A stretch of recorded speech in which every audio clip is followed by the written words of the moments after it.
First question देखिए, पाली भाषा का समय क्या है। बेहतरीन प्रश्न है, आपके एग्जाम में फंसने वाला प्रश्न है। आप सभी लोग उत्तर करेंगे। पाली भाषा का समय आपको बताना है। ऑप्शन ए में दिया है 1000 ईसा पूर्व से लेकर 500 ईसा पूर्व तक। बी ऑप्शन देखिए कह रहा है कि 500 ईसा पूर्व से लेकर 1 ईस्वी तक। ऑप्शन सी कह रहा है कि 1500 ईसा पूर्व से लेकर 1000 ईसा पूर्व तक। और डी ऑप्शन में दिया है 1 ईस्वी से लेकर 500 ईस्वी तक। पाली भाषा का समय आपको बताना है। देखिए आपको बता दें कि पहले नंबर पर देखिए सबसे पहले आई वैदिक संस्कृति, जिसका समय है 1500 ईसा पूर्व से लेकर 1000 ईसा पूर्व तक।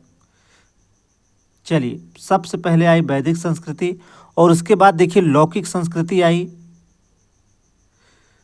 उसके बाद देखिए लौकिक संस्कृति आई, जिसका समय है 1000 ईसा पूर्व से लेकर 500 ईसा पूर्व तक। उसके बाद देखिए आपकी पाली भाषा आती है, जिसका समय है 500 ईसा पूर्व से लेकर 1 ईस्वी तक। उत्तर आपको मिल गया होगा। आपसे पाली भाषा का समय पूछा था, तो राइट आंसर देखिए ऑप्शन बी यहाँ पर सही हो जाएगा। पाली भाषा का समय है 500 ईसा पूर्व से लेकर 1 ईस्वी तक। और देखिए उसके बाद प्राकृत आती है, जिसका समय है 1 ईस्वी से लेकर 500 ईस्वी तक। और उसके बाद देखिए अपभ्रंश भाषा आती है, अपभ्रंश आती है और इसका समय देखिए 500 ईस्वी से लेकर 1000 ईस्वी तक है। फिर आपकी देखिए अवहट्ट आती है और अवहट्ट का समय है 1000 ईस्वी से लेकर अब तक। आप लोग नोट कर लेंगे, अवहट्ट का समय है 1000 ईस्वी से लेकर अब तक। तो देखिए पाली भाषा का समय आपसे पूछा था, बी आपका करेक्ट आंसर हो जाएगा यहाँ पर। अगला क्वेश्चन देखेंगे, पवन शब्द किस प्रकार का शब्द है। क्या यह पुल्लिंग है, स्त्रीलिंग है, उभयलिंगी है या फिर नपुंसक लिंग है। उत्तर करिए आप सभी। पवन शब्द किस प्रकार का शब्द है। पुल्लिंग है, स्त्रीलिंग है, उभयलिंगी है या फिर नपुंसक लिंग है। देखिए कुछ शब्दों को आपको याद रखना है, जैसे देखिए पवन हो गया, विनय हो गया और सहाय हो गया। इन शब्दों को देखिए आपको याद रखना है। ये हैं देखिए उभयलिंगी होते हैं। आपका जो करेक्ट आंसर होगा ऑप्शन सी यहाँ पर करेक्ट आंसर हो जाएगा। पवन, विनय, सहाय ये सभी शब्द उभयलिंगी होते हैं। क्वेश्चन नंबर 3 देखेंगे, कामायनी किस प्रकार का ग्रंथ है। चलिए उत्तर करेंगे आप सभी। कामायनी किस प्रकार का ग्रंथ है। क्या यह खंड काव्य है, मुक्तक काव्य है, महाकाव्य है या फिर चंपू काव्य है। देखिए चंपू काव्य वह होता है जो गद्य पद्य दोनों में लिखा जाता है, उसे चंपू काव्य कहते हैं। और देखिए कामायनी की बात करें तो देखिए कामायनी एक महाकाव्य है। राइट आंसर हो जाएगा ऑप्शन नंबर सी। और देखिए कामायनी में कुल 15 सर्ग हैं। कितने सर्ग हैं, तो देखिए कामायनी में कुल 15 सर्ग हैं। और पहला सर्ग देखिए इसका चिंता है। पहला सर्ग चिंता है और अंतिम सर्ग देखिए यानी 15वां सर्ग इसका आनंद है। चलिए 15वां सर्ग आनंद है और यह महाकाव्य है। जबकि कामायनी किसकी कृति है, तो देखिए कामायनी जयशंकर प्रसाद की कृति है। जयशंकर प्रसाद का यह महाकाव्य है। राइट आंसर होगा option number C. Next question देखेंगे,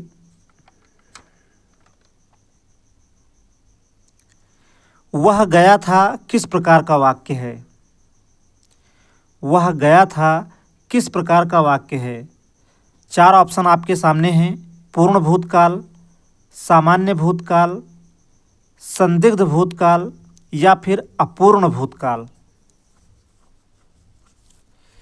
देखिए ध्यान रहे, जब मुख्य क्रिया कार्य की समाप्ति बताए तो 3 प्रकार के वाक्य बनते हैं। देखिए पहला सामान्य भूतकाल, सामान्य भूतकाल, और दूसरा देखिए पूर्ण भूतकाल, और तीसरा देखिए आसन्न भूतकाल। और ध्यान रहे, हमने आपको बताया कि जब मुख्य क्रिया जो है कार्य की समाप्ति बताए तो 3 प्रकार के वाक्य बनते हैं। अब देखिए सामान्य भूत, पूर्ण भूतकाल, आसन्न भूतकाल, और देखिए सामान्य भूतकाल में जो है सहायक क्रिया नहीं होती है। तो देखिए यहाँ सहायक क्रिया जैसे था, यह सहायक क्रिया है। सामान्य भूत में देखिए सहायक क्रिया नहीं होती है, तो देखिए सामान्य भूत तो हमारा उत्तर नहीं होगा। बी ऑप्शन जो है पूरी तरह से कट हो जाएगा। और उसके बाद देखिए पूर्ण भूतकाल, पूर्ण भूतकाल में देखिए सहायक क्रिया लगी होती है, था, थी, थे, अर्थात देखिए यहाँ था, थी, थे लगा हुआ है, इसलिए देखिए यह पूर्ण भूतकाल है। आपका जो है करेक्ट आंसर होगा ऑप्शन नंबर ए। जबकि देखिए आसन्न भूतकाल में देखिए हैं, हूँ इस प्रकार की सहायक क्रिया लगी होती है, तो वहाँ देखिए आसन्न भूतकाल हो जाता है। फिलहाल यहाँ पर जो है यह पूर्ण भूतकाल है। राइट आंसर होगा ऑप्शन नंबर ए। चलिए अगला क्वेश्चन देखेंगे। उम्मीद है आपको उत्तर जो है पूरी तरह से स्पष्ट होगा। और देखिए जो साथी हमारे चैनल पर नए हैं, चैनल को सब्सक्राइब कर लें और ज़्यादा से ज़्यादा क्लास को आप सभी अपने मित्रों में ज़रूर शेयर किया करें। आइए आगे बढ़ेंगे। निम्न में विध सूचक वाक्य कौन सा है? ऑप्शन ए में दिया है मैंने 1 वर्ष तक उसकी प्रतीक्षा की। बी ऑप्शन कह रहा है कि मुझे खेद है मित्र। ऑप्शन सी कह रहा है कि एक क्षण के लिए वह आहत हो गया। और ऑप्शन डी में दिया है अध्यापक को पढ़ाना चाहिए। देखिए विधि सूचक वाक्य का मतलब हो गया सरल वाक्य आपको बताना है। इनमें से जो है कौन सा वाक्य जो है सरल वाक्य है? देखिए मुझे खेद है मित्र, यह जो है विस्मय सूचक वाक्य है, यह जो है विस्मय सूचक वाक्य है। और देखिए मैंने 1 वर्ष तक उसकी प्रतीक्षा की, यही जो है देखिए विधि सूचक वाक्य, अर्थात यह जो है सरल वाक्य है। आपका करेक्ट आंसर होगा ऑप्शन नंबर ए। जबकि देखिए एक क्षण के लिए वह आहत हो गया, इसमें देखिए 2 वाक्य हैं, इसलिए यह हमारा उत्तर नहीं होगा। आपका करेक्ट आंसर होगा option number A. Question number 6 पर चलेंगे। चलिए महत्वपूर्ण पंक्ति दी गई है। नैन नचाए कही मुस्काए लला फिर आइयो खेलन होली। इस पंक्ति के जो है रचनाकार कौन हैं? देखिए आपके एग्जाम में बहुत पूछी गई है यह पंक्ति। चलिए नैन नचाए कहीं मुस्काए लला फिर आइयो खेलन होली, इस पंक्ति के जो है रचनाकार कौन हैं? ऑप्शन में देखिए आपके पद्माकर दिया है, मतिराम दिया है, घनानंद दिया है और देव दिया है। चलिए किसकी पंक्ति है उत्तर करिए आप सभी। और देखिए आप सभी लोग उत्तर जरूर किया करें, भले ही आपका उत्तर गलत हो। चलिए देखिए यह महत्वपूर्ण पंक्ति है पद्माकर की। राइट आंसर होगा ऑप्शन नंबर ए। आपके एग्जाम में कम से कम 2 से 3 बार जो है यह पंक्ति पूछी गई है। अगला क्वेश्चन देखेंगे। आंसू का बहुवचन क्या होगा? चलिए अच्छा क्वेश्चन है। आंसू का बहुवचन क्या होगा? आंसू होगा, आंसुओं होगा, आंसुए होगा, या फिर इनमें से कोई नहीं? चलिए यह भी प्रश्न देखिए बहुत पूछता है एग्जाम में, आपको याद रखना है। देखिए जैसे आंसू हो गया, अक्षत हो गया, देखिए इन शब्दों को आपको नोट करना है। रोम हो गया, केस हो गया, दाम हो गया, भाग्य हो गया, हस्ताक्षर, देखिए हस्ताक्षर भी बहुत पूछता है, और प्राण भी बहुत पूछता है। इन शब्दों को आपको बिल्कुल याद रखना है। दर्शक हो गया, दर्शन हो गया, लोग हो गया, ये सभी शब्द जो है बहुत पूछता है आपके एग्जाम में। खास करके देखिए हस्ताक्षर, प्राण, ये प्रश्न जो है परीक्षा में बहुत आते हैं। और देखिए ये सभी जो है नित्य बहुवचन होते हैं। तो आंसू का बहुवचन देखिए सिर्फ आंसू होगा। राइट आंसर होगा ऑप्शन नंबर ए। चलिए ये सभी जो है नित्य बहुवचन होते हैं, इन शब्दों को आपको नोट कर लेना है। और ज़्यादातर देखिए आपकी परीक्षा में पूछा है हस्ताक्षर और प्राण, इन सबको भी आप नोट कर लेंगे। हो सकता है अगली बार केस पूछ ले या दाम पूछ ले। चलिए, रित का विलोम शब्द क्या होगा? चलिए, रित का विलोम शब्द क्या होगा? अनृत होगा, वक्र होगा, विकीर्ण या फिर अनैक्य? चलिए, वक्र बिल्कुल नहीं होगा, विकीर्ण भी नहीं होगा और अनैक्य भी नहीं होगा। ऋत का विलोम शब्द है अनृत। ऋत का मतलब होता है सत्य और अनृत का मतलब होता है असत्य। पहला ही ऑप्शन आपका सही उत्तर हो जाएगा। आइए आगे बढ़ेंगे। संस्कृति के 4 अध्याय रचना जो है किसकी है? संस्कृति के 4 अध्याय यह रचना जो है किसकी है? महावीर प्रसाद द्विवेदी की, रामधारी सिंह दिनकर की, लक्ष्मी नारायण मिश्र की, आचार्य महावीर प्रसाद द्विवेदी की? चलिए, डी ऑप्शन में दिया है आचार्य हजारी प्रसाद द्विवेदी। देखिए, संस्कृति के 4 अध्याय यह महत्वपूर्ण रचना है रामधारी सिंह दिनकर की। बी ऑप्शन जो है करेक्ट आंसर होगा यहाँ पर। आइए अगला क्वेश्चन देखेंगे। रसज्ञ रंजन रचना जो है किसकी है? रसज्ञ रंजन रचना जो है किसकी है? देखिए, ये सभी प्रश्न आपके यूपी टेट, सुपर टेट, इसके अलावा देखिए टीजीटी हो गया और बिहार सुपर टेट हो गया, इन सभी परीक्षाओं के लिए बहुत ही महत्वपूर्ण सवाल हैं। आप लोग देखिए इन्हें इग्नोर मत कीजिए, बिल्कुल लगातार मेहनत करिए, सफलता आपको ज़रूर मिलेगी। देखिए, रसज्ञ रंजन पूछा है, यह रचना जो है किसकी है? महावीर प्रसाद द्विवेदी की, जयशंकर प्रसाद की, मैथिली शरण गुप्त की या फिर सुमित्रा नंदन पंत की? देखिए, मैथिली शरण गुप्त की साकेत देखिए बहुत पूछता है और जयशंकर प्रसाद की अभी आपने देखा कामायनी, यह भी बहुत पूछता है। और रसज्ञ रंजन देखिए यह रचना है महावीर प्रसाद द्विवेदी की।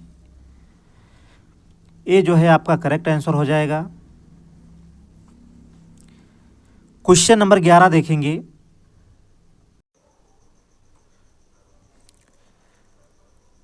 अष्टछाप की स्थापना किसने की? बेहतरीन प्रश्न है, आपके एग्जाम में फंसने वाला प्रश्न है, आप लोग उत्तर करेंगे।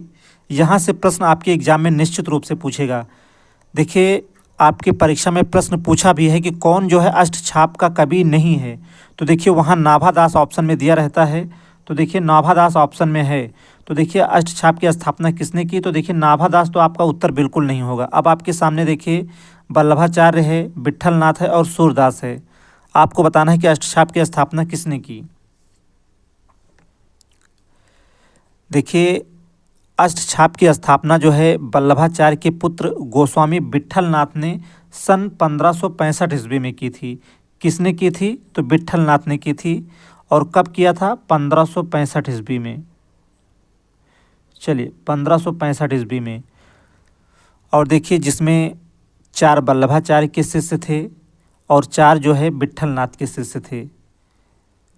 अष्टछाप की स्थापना किसने की? तो विट्ठलनाथ ने। इसमें देखिए वल्लभाचार्य के 4 शिष्य थे और विट्ठलनाथ के जो है 4 शिष्य थे। वल्लभाचार्य के 4 शिष्यों की बात करें तो देखिए कुंभनदास, सूरदास, परमानंद दास तथा कृष्णदास थे। और वहीं पर देखिए विट्ठलनाथ के शिष्यों की बात करें तो देखिए गोविंद स्वामी, छीत स्वामी, चतुर्भुज दास तथा नंददास थे। आपसे पूछा था अष्टछाप की स्थापना किसने की, तो आपका राइट आंसर हो जाएगा विट्ठलनाथ। आपके एग्जाम में पूछे जाने की पूरी संभावना रहेगी इस प्रश्न की। क्वेश्चन संख्या 12 देखेंगे। निम्नलिखित में से कौन सा निबंध जो है हजारी प्रसाद द्विवेदी का नहीं है?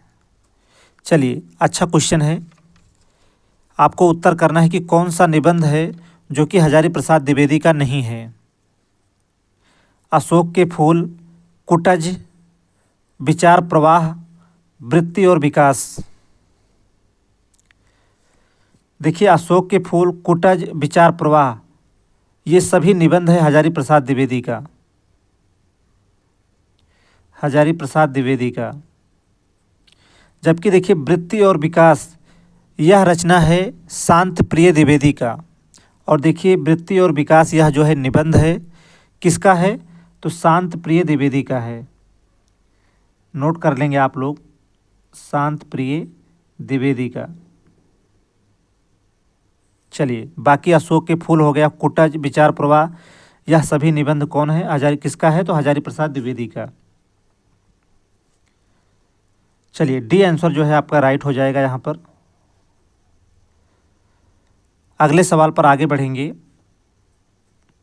राष्ट्रवादी कवि रामधारी सिंह दिनकर को उनकी रचना उर्वशी के लिए जो है ज्ञानपीठ पुरस्कार जो है किस वर्ष प्रदान किया गया था।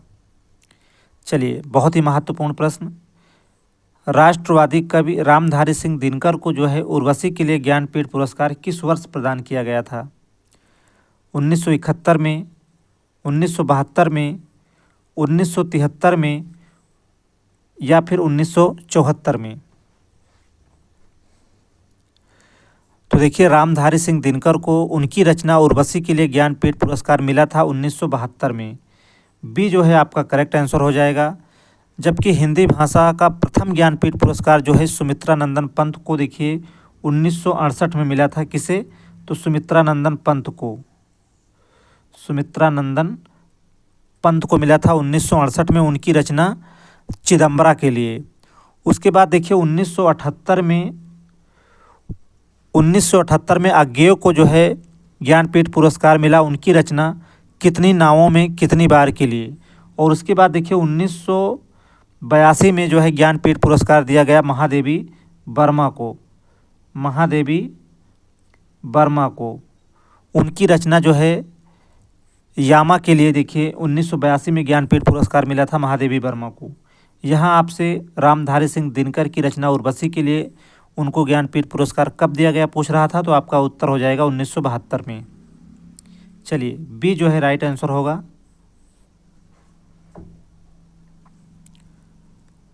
अगले सवाल पर चलेंगे।